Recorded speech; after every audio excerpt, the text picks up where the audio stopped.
Chairman of the SAARC Payment Council, Deputy Governor Said, Deputy Governors from neighboring countries, Harun and Gopal, executives from different banks, our Deputy Governor Nazneen, and also Executive Director Shubhankar, fellow colleagues from Bangladesh Bank, representatives from print and electronic media. A very good morning and warm welcome to you all in this 17th SAARC Payment Council meeting. Unfortunately, Maldives could not join. They expressed their deep regret that they couldn't make it, but they promised they will be definitely there in the next SPC meeting. The cooperation among the SAARC central banks regarding payment and settlement systems will lead us to the very much spirit of the 18th SAARC Summit 2014, which titled Deeper Integration for Peace and Prosperity.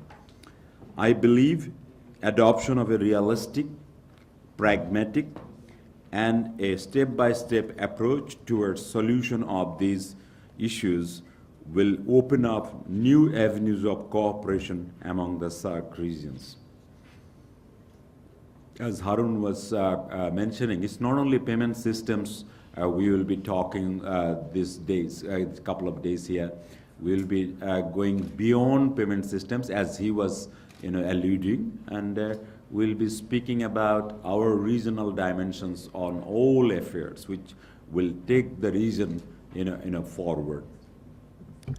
Effective communication and exchange of information in the region through SPC has helped most of the countries travel the first mile of payment systems with the establishment of automatic clearinghouse, electronic fund transfer network, interoperable ATM and POS, and the recently launched real-time gross settlement in Bangladesh. Of course, many of you have done it even earlier.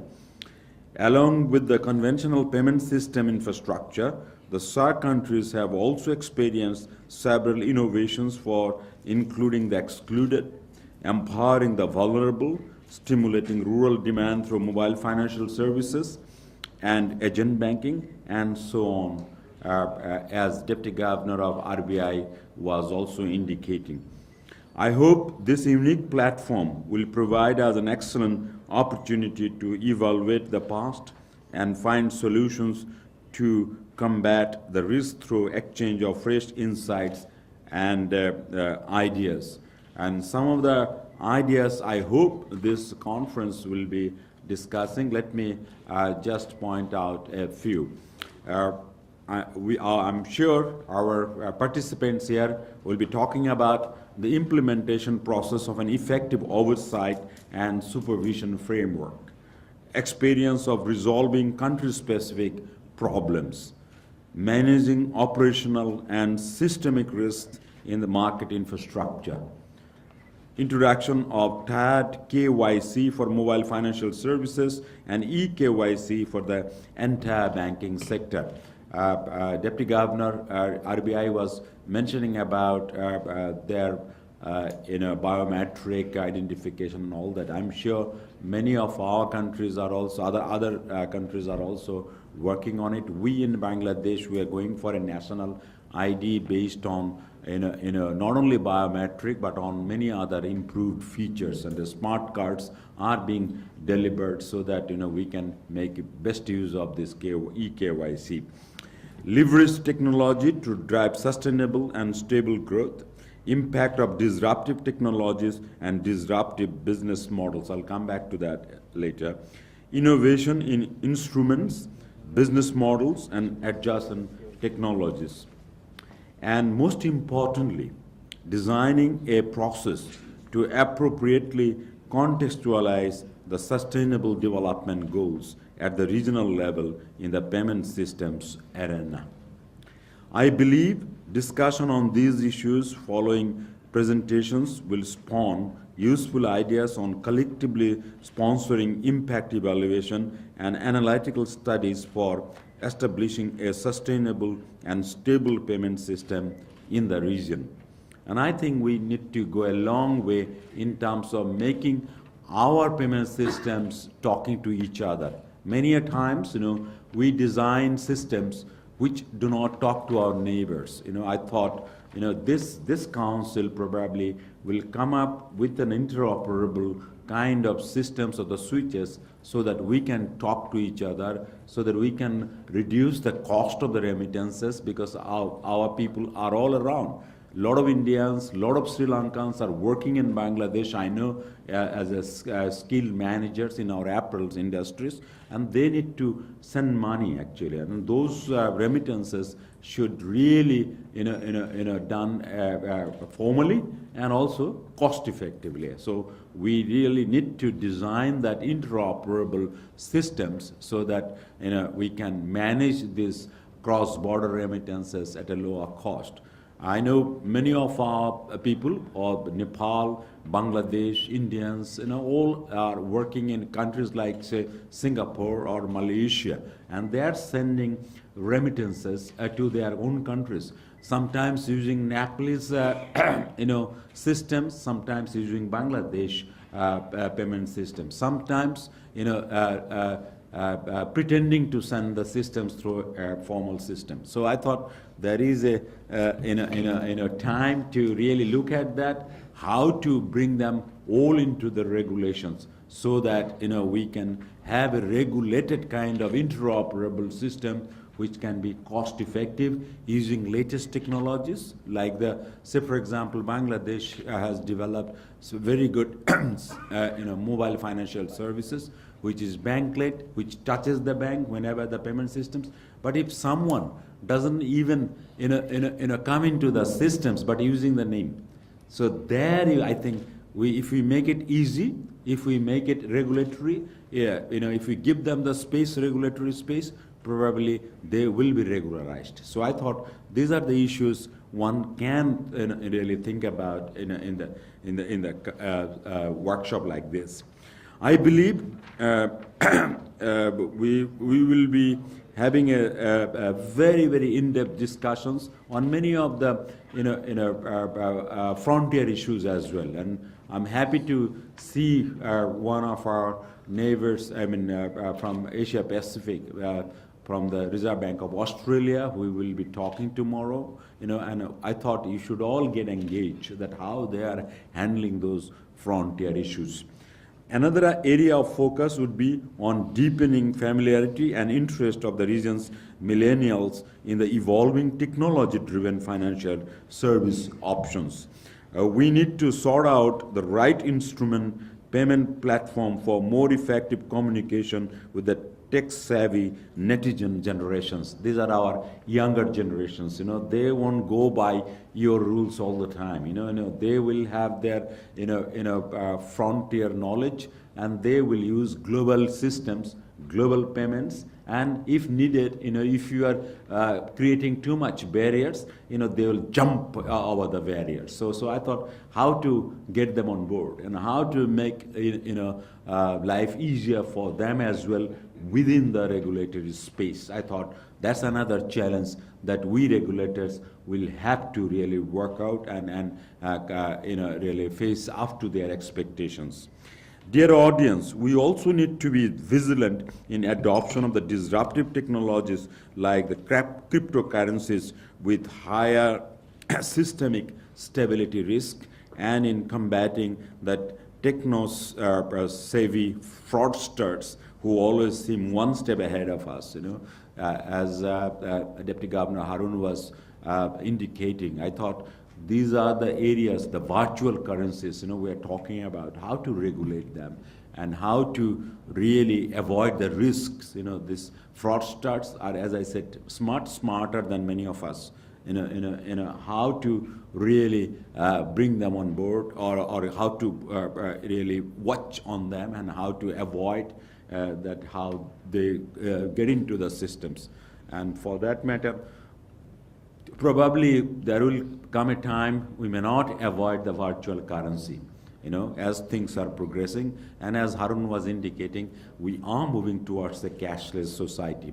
And if that is so, the currencies, digital currencies will be in place. So how to make us prepared for that kind, regulating those currencies, how to also make that a part of our monetary policy, how to measure them in terms of our money supplies, whether we'll call it M2, M3 or M4.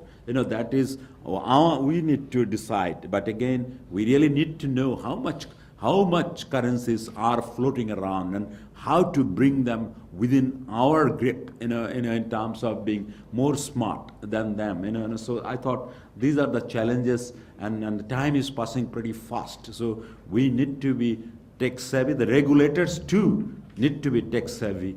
They need to know, as I said, what our younger generation thinking about, how that, these days you can see that, hell of a lot of businesses, payments are going on Facebook, are going on other kind of, most modern kind of, digital systems. Maybe the central bankers are still not equipped. How to regulate them, how to bring into your money system. So these are the areas I think we need to be focused and we need to think about.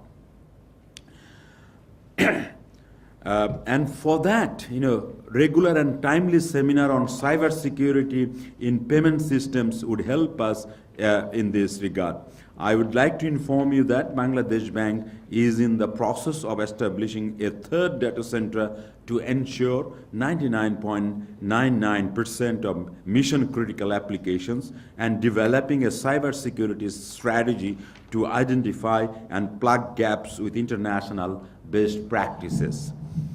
Bangladesh Bank has also been continually updating and revising its ICT security guidelines for market participants and improving business continuity, data recovery capabilities. Now I just want to respond to a couple of comments which Deputy Governor Harun made. I thought, we are moving in the same plane, and I think, as you know, Bangladesh was quite early in the area of financial inclusion. We started this so-called 10 taka accounts, maybe many of you know, which is about, how much, 8 rupee could be, or 8 rupee account, our 10 taka account, something like that. So they started late, but they have moved quite far. We too have almost covered all the farmers in Bangladesh. About 16 million bank accounts have been opened with these 10 taka accounts in Bangladesh. And fortunately, we have been able to make these accounts I would say dynamic. Dynamic in the sense they are not dormant accounts. Most of them are not dormant. The central bank itself has created a refinance line, about 2 billion taka refinance line, which we really use for vitalizing these accounts, to make these accounts active. And we provide specific agricultural loans to these accounts through a partnership arrangements. We have arranged a partnership arrangements with the microfinance institutions in Bangladesh, so that tripartite kind of arrangement. The central bank provides the refinance to the banks then provides that to the microfinance, and then we specifically target those 10 taka accounts. In addition, the banks are also are encouraged to provide specific loans to these 10 taka accounts. That has been, in addition, we have about 100 taka accounts as well, where no charges and others, and here we have specific segments of the population who can make this account. Say, for example, we have specific targets for the children, for education, the students can have accounts, and you will be happy to know nearly 1 million bank accounts have been opened by the students alone, and together they are now saving about 800 crore taka, which is a long-term saving, minded. That is an element. Most deposits are very transitory, but these younger guys, they are putting money out of their tiffin, money, and they are making it a long-term investment in deposits. And bankers are finding it very easy to have this 800 crore taka to make a slightly medium-term or long-term investment. So this has been a very from a stability point of view, this financial inclusion is serving two purposes: bringing our new generations into the banking systems, and they're making their parents' life very easy. They are paying their fees out of the bank accounts, and they are saving the money. And when they go, say after the 18, or 16, they want to go to a college or the university, they probably don't need to depend on their parents to pay the fees when they get into the university. So this kind of help is taking, and this is being well appreciated all around the world, that Bangladesh has gone aggressively into financial inclusion. Even the street children in Bangladesh can open bank accounts. We have innovated in a way, that with a partnership with an NGO or a non-government organizations, because most of these street children don't have parents, or they are not in touch with the parents. They are but when a banker would go for providing a bank account, they will ask who will be the one who is your legal guardian or something like that. They don't have one. And that's the reason our central bank was also not encouraged to give them a bank accounts, because they were asking the same questions, the Instruments Act, that who will take the current. Then I said, we sent it to the lawyer. Lawyer said the same. Then I called the lawyer, another lawyer. I said, suppose I adopt that child, I do that. Can I not help them open an account?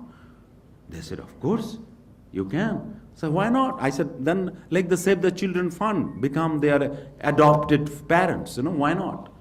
And that's how it started the, street children, and now many of them are having bank accounts. So you need to be innovative, flexible, but then you can provide that bank account. So that's the way why Bangladesh financial institutions, financial inclusions campaign is being awarded, once after another, mainly because of this element of innovations, the flexibility, but at the same time not compromising with the acts. We are within the acts, within the paradigm, but at the same time being much more flexible, innovative. So that's the way I hope we can learn from each other. The Indian models of Janadhan account is also fantastic, I would say. The way they are pushing it, the Prime Minister himself got involved with it. I think that's the way. The political will is the most important thing in terms of bringing people into the financial inclusion. We in Bangladesh have also done this A2I, many of you know, access to information, campaign we are making. Each of the local clusters, unions, they have an union center of information where the government itself is pushing, and we are making those union information center as our agents, the bank's agents, or the mobile financial services agents. And that's how our agent banking is flourishing in a very systematic way, because we have all these centers all around the countries and the government centers. So that makes us even, and again, managed by the entrepreneurs, private entrepreneurs. But the infrastructure is done by the government. All the cyber infrastructure is given by the government, but then allowing individuals, entrepreneurs, to make use of it, under lease arrangements or something arrangements. So that's how we are making our financial inclusion movement pretty fast, and we have almost covered most of the people in Bangladesh, either through conventional banking or through mobile financial services or through agent banking. And now things are moving, and you won't believe it. There are mobile financial services coming up in collaboration with the banks that they only focus on a product like, say, tuition fees. One of the mobile financial services providers have taken only the tuition fees. All the children of the colleges, universities will be paid. They're paying their tuition fees only with the mobile financial services. So this is another important things that are coming forward. And as I told you, we are making our systems much more resilient, much more, I would say, cyber crime resilient, so that you can watch them, what is happening to them. And we are really, interacting with our anti-money laundering, units, our financial intelligence units, and even our mobile financial services are on a regular watch list. How things are going on there, and we are taking care of it. So I thought it's a very, very robust kind of payment system that we have developed in Bangladesh, and we want to go further. We want to learn from you and take it forward. I think. Just a small response to Harun, we are making a lot of changes, and we want to learn from each other what we have been doing. So let me convey my sincere appreciation to the SPC Secretary General, his capable team, and the concerned officials of Bangladesh Bank for the excellent support towards making this summit a success. And as I told you, don't always get involved in this room, Once you finish your workshops, walk around, see around the serene beauty of this place, one of the finest in the world, and spread the news that we have such an arrangements and such a natural kind of beauty in South Asia. So with these few words and on this note of optimism, let me now take the privilege of declaring the 17th SAARC Payment Council meeting open. Thank you all. Thank you.